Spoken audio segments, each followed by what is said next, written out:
हमसे कह रहे थे ये राजनीति करता है, राहुल गांधी से मिला था। और उसके खुद स्वजातीय लोगों के द्वारा उसे धमकाया जा रहा है, डराया जा रहा है। मैं कहना चाहूंगा कि मैं कोई राजनीति नहीं करता हूं, मैं राहुल गांधी से मिला था, मेरी पीड़ा थी। इसी को लेकर के भारतीय जनता पार्टी के अंदर बहुत बड़ी बेचैनी चल रही है। दोस्तों नमस्कार, हमारा नाम योगेश शुक्ला है और आप इस समय स्पष्ट संदेश देख रहे हैं। दोस्तों आज काला सच में बात करेंगे उत्तर प्रदेश की 69,000 शिक्षक भर्ती से पीड़ित एक अभ्यर्थी है अमित मौर्य, जिसने राहुल गांधी की भारत जोड़ो न्याय यात्रा के दौरान उनसे अपनी पीड़ा बताई।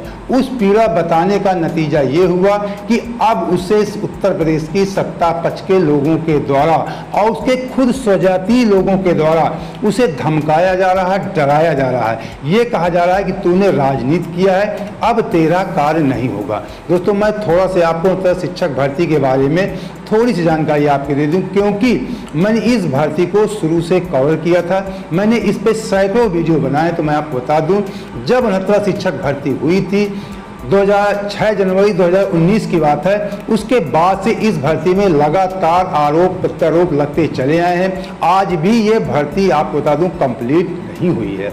भर्ती होने के बाद तुरंत इसमें पेपर लीक का मामला उठा था। IPS अमिताभ ठाकुर जैसे लोगों ने इस मुद्दे को बड़ी सक्रियता से उठाया था, लेकिन फिर कैसे उनकी आवाज़ दबा दी गई वो अलग मैटर है।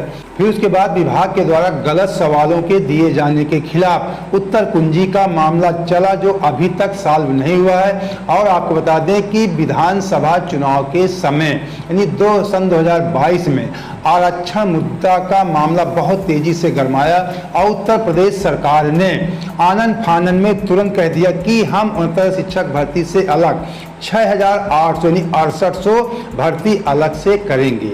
इसी 6800 भर्ती से पीड़ित ये अमित मौर्य अभ्यर्थी है, जिसने राहुल गांधी से अपनी पीड़ा बताई कि हमें सरकार के द्वारा कहने के बाद अभी तक भर्ती नहीं किया गया है। ये मामला अलग है कि ये मामला कोर्ट में चल रहा है। सिंगल बेंच से लोग हार गए थे। सिंगल बेंच ने रोक लगा दिया था कि इस भर्ती को अभी नहीं, मतलब शिक्षक भर्ती से अलग एक भी सीट अलग से भर्ती नहीं की जा सकती है। मामला डबल बेंच में गया। आपको बता दें डबल बेंच में मामला रिजर्व हो चुका, अभी इसका फैसला नहीं आया है।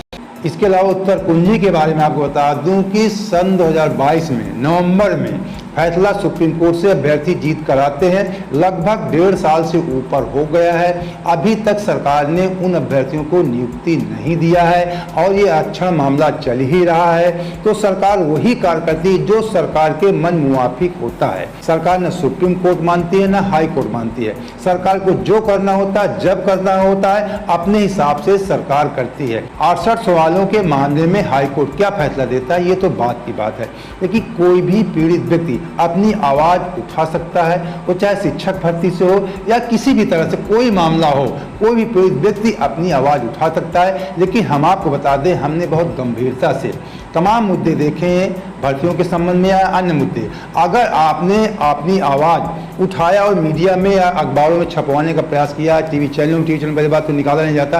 कभी कभी कोई बड़े चैनल होते हैं अपनी साख बचाने के थोड़ा बहुत दिखा देते हैं।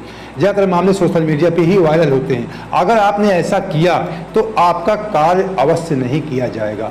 अगर आपने भूल से किसी विपक्ष के नेता से मिल लिया, तब सरकार आपके खिलाफ और भी सख्ती से कदम उठाएगी और ये कहेगी कि आप राजनीति करते हैं, अब तो आपका काम होगा ही नहीं।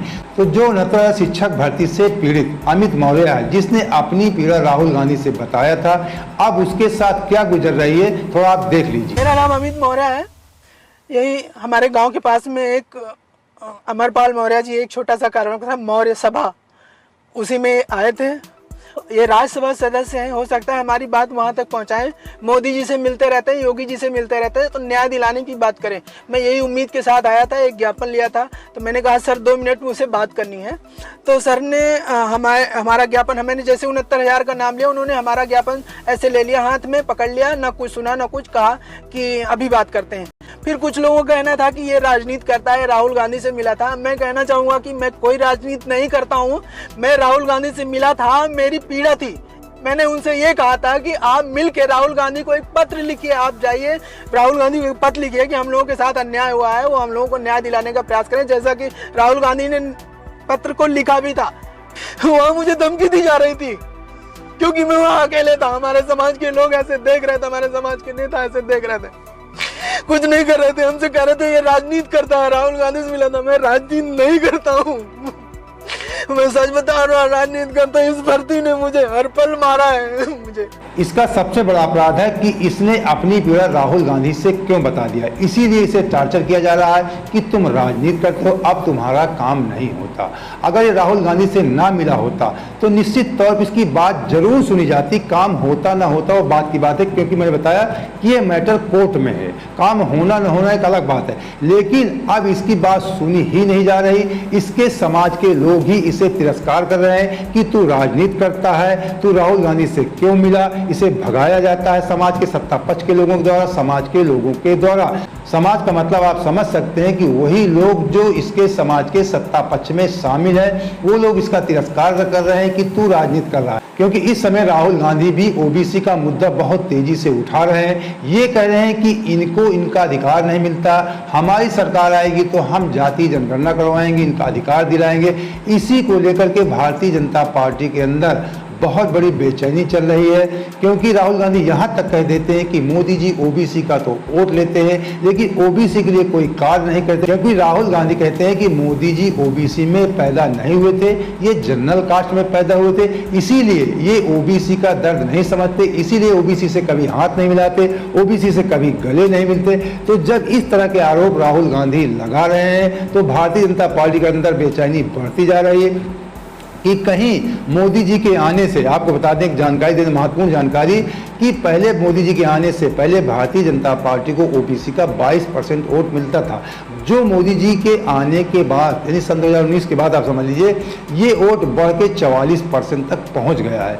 तो अगर इसमें से 10-5% वोट भी खिसक गया ओबीसी का तो भारतीय जनता पार्टी के लिए मुश्किलें खड़ी हो सकती हैं। तो इन्हीं सब बातों को लेकर के अमित मौर्य जैसे जो पीड़ित लोग हैं, चाहे वो भर्ती से पीड़ित हों या किसी अन्य चीज़ों से पीड़ित हैं, अगर उन्होंने विपक्ष के नेताओं से मुलाकात कर लिया, विशेष करके कांग्रेस के नेताओं से, राहुल गांधी से मुलाकात कर लिया, तो जो आपका काम होने वाला था वो भी काम आपका नहीं होगा। इसीलिए पूरे देश में इस समय कहा जा रहा है कि मोदी सत्ता को हटाना है, संविधान को बचाना। ये आवाज़ भी तेजी से उठ रही है।